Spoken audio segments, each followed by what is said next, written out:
I have a build for you to take on Legendary Strongholds. It is designed to help you overcome the hardest challenges in the game, so that you can get the best loot, even when playing solo. Preferably having fun and feeling powerful. And not die frustrated, screaming like Vivian calmly. With this build, you can take on Legendary Stronghold by yourself, taking on 2 Chungas, while continue to eliminate the enemy one after another, taking in a tremendous amount of damage and survive, exchanging shots in closed quarters. You will be able to defend yourself and deal damage at the same time. You can even take a walk with the elite mini tank. And if the elite needs a recharge, you can take the purple and red, like dog walking, but on a post-apocalyptic evening. And how about having FaceTime with 3 mini tanks? The gold, the red, and the purple mini tanks, all 3 together. And what if we can finish off the first 3 waves of the District Union, Legendary Solo, in less than 5 minutes? And continue to take on more enemies all by yourself, using only a small shield and a pistol. It is really amazing, and I will be showing you how to make this unstoppable build that delivers unspeakable damage to the enemies. If you are interested to find out more about the build, please hit the like button to support this channel. Thank you.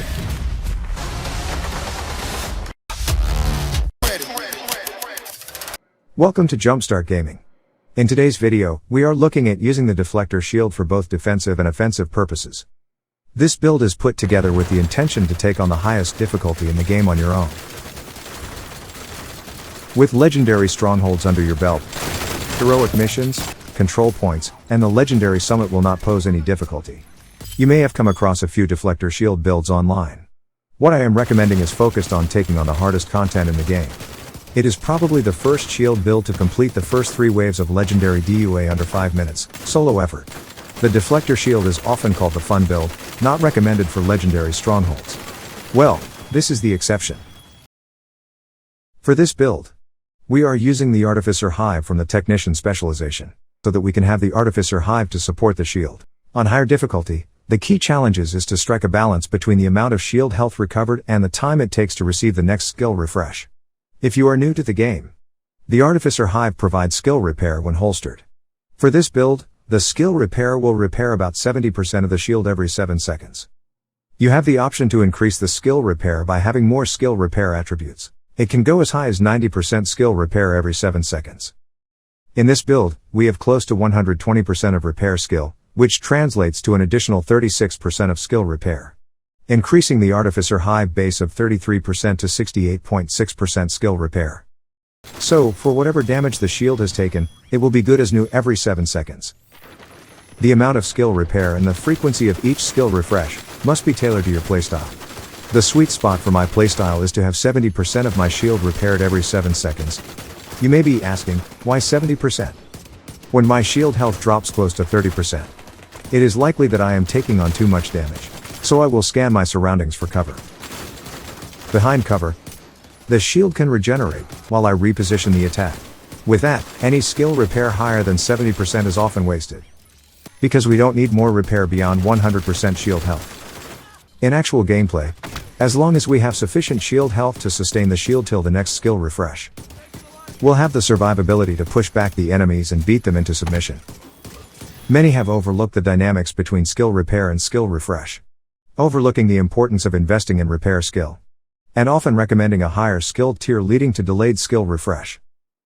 As a rule of thumb, we want more shield repair over a shorter period of time, and to optimize it according to our playstyle or risk appetite. You can test the tolerance by going in and out of cover. Another important element of this build is the makeshift repairs talent we get from the Foundry Bulwark 4-piece bonus. Whenever you or your shield take damage, it will repair 20% of that damage to both, over 15 seconds. This is one of the strongest survival talents in the game. And if you have the body armor acquired from the Iron Horse raid, the repair increases to 30%.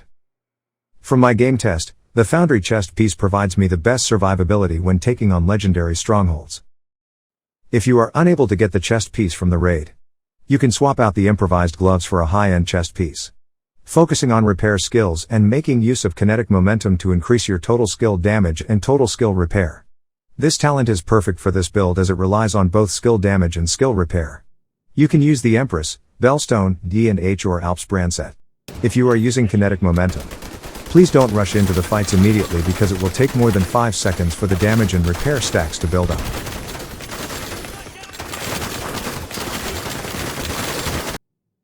Another crucial piece in this build is the backpack talent, Adrenaline Rush. This talent is responsible for upkeeping our armor. While the makeshift repairs does a great job in restoring our armor is less than 1/4 of our shield health. If we were getting hit from the side or back, or catching an explosion, our armor could be destroyed before the shield. Adrenaline Rush will provide the instant bonus armor we need to stay alive. When it's active, our armor can recover uninterrupted. So, instead of stepping away from the enemies when in danger, we need to get closer to gain bonus armor. At close range, the Deflector Shield is more effective and hits harder. We will also disrupt the enemy's attack when they try to melee us.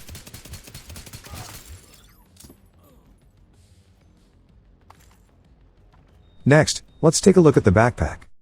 I am using the Empress International brand set for this backpack. It provides 10% skill health to the shield, taking it from 8.5 million to 9.3 million. If you prefer to have more DPS, the D&H brand set will provide an additional 20% pistol damage. With this build, you would be ill-advised to use the Memento backpack. While the Memento backpack is a favorite of mine that offers many perks, it will not provide the instant boost we need when taking on Legendary solo with a Deflector Shield. We will not live long enough to enjoy the longer-term benefits from collecting the trophies. Next, I am using the improvised gloves for this build. You have the options to use protection from elites, skill damage, or more repair skill. It is not necessary to use protection from elites if you don't want to. The first time I completed the first 3 waves of District Union, I did it with skill damage and 0 protection from elites. If you do not fancy improvised gloves, you can craft the Motherly Love.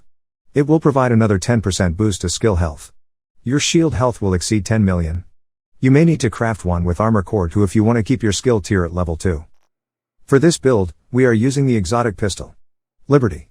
With her talent, Liberty or Death, we gain 2% weapon damage per hit, stacking up to 30 times. Making her one of the hardest hitting pistol in the game. If you score a headshot, it will consume all stacks, repairing your shield for 3% per stack. This is the only pistol with both offensive and defensive capabilities. However, I will be the first to say that the Liberty pistol has too much liberty with its weapon handling. If you were to fire it without counter mouse movement, the shots will trail up, sometimes going left and sometimes going right. It is really designed for up close and personal engagement. If you prefer using something with better weapon handling, the Card TDI pistol is an excellent choice. In order to keep my skill tier at level 2, I have selected one with the attribute, Damage to Target out of cover. For the weapon talent, we are using Reformation, as it offers 30% skill repair for every headshot. A great synergy with the build. On the offensive front, the Deflector Shield provides an average damage close to 200,000 by deflecting bullets back to the enemies. The average damage is determined by the player's skill damage and the enemy's weapon type. The higher your skill damage, the harder the enemy hits you, the greater average damage you will have deflecting the bullets back to the enemies. In the next segment, we have the gameplay to showcase the strength of this build. Unlike those highly curated snapshots or clips, you will see the game tactics involved in using this build. In my opinion, this build is better suited for veterans. You will need to have good game sense, know where to go, and how to position yourself, so that you can maximize the effectiveness of the Deflector Shield. Having said that, if I can pick this up, most players will be able to manage it comfortably. Before we continue, if you find this video useful, do remember to give a like, subscribe, and share it with others. Be sure to hit that notification bell icon as well, to be notified of future content. Thank you. If this is your first time taking them face on, you may die a few times while you learn how to position yourself with the shield and test the limit of the build. Try to stay positive and learn as much as you can. When the enemies rush toward you, they are trying to encircle you. You will need to move back carefully and try to maintain an angle to deflect as many bullets as possible. When the tanks are lured outside, that is the cue for you to move in.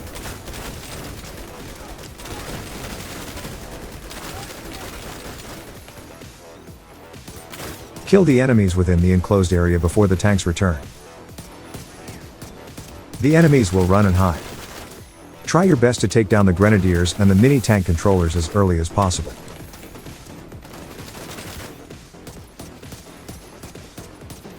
Once you get the hang of this, you will appreciate how effective it is against humanoid enemies. It is a great anti-personnel build. You can rush into a group of non-mechanical enemies and it will be a slaughter. Having said that, it will be a rookie mistake to stay in the open for too long. Exposing your back to enemies will be highly detrimental to your survival. Always try to push them to one side of the mini-map so that you are not sandwiched. When in doubt, always go to one end of the map and start pushing from there. The best way to deal damage with this build is to deflect high-powered attacks back to the enemies. You should be able to withstand the attacks from red and purple mini-tanks. Run up to them and deflect the bullets to other enemies. Otherwise, just deflect it back to the mini-tank. I find it useful to constantly take aim so that the shield knows where to deflect the bullets.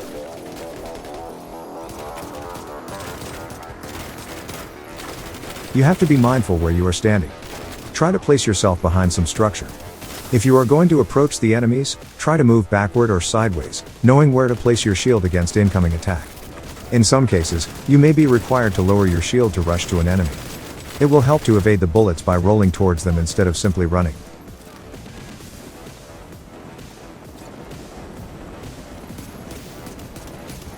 Against the drone controllers, try to deflect their attacks toward the elite first.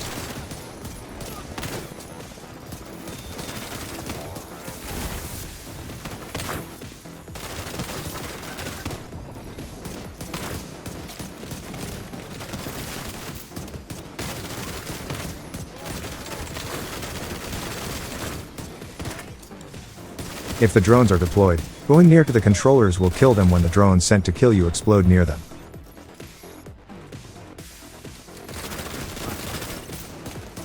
When you are near the drone controllers or the medic, avoid shooting their backpack or pouches. The explosion will disrupt your shield, no matter the shield health, and you will be extremely vulnerable. If you are playing in a group, you have to be mindful that your teammates may shoot those weak points.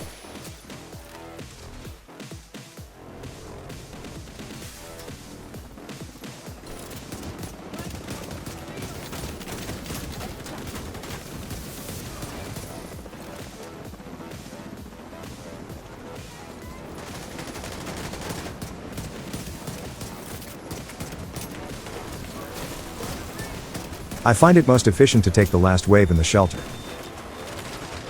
The heavies will approach you. Killing them in close quarters can help speed up your progress because it is harder to hit them with your pistol when they wander away from you.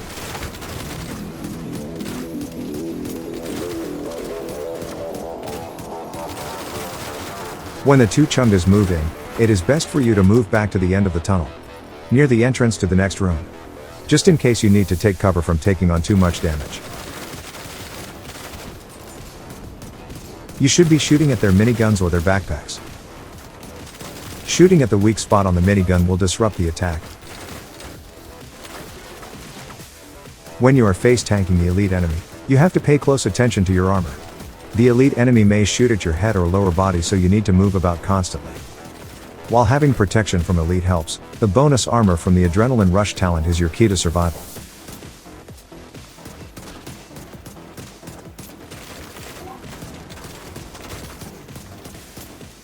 When the chunga is fixing the minigun, this is your opportunity to land more body shots to build up the weapon damage stacks on your liberty. If you need to repair your shield, you can consume the stacks by shooting the head.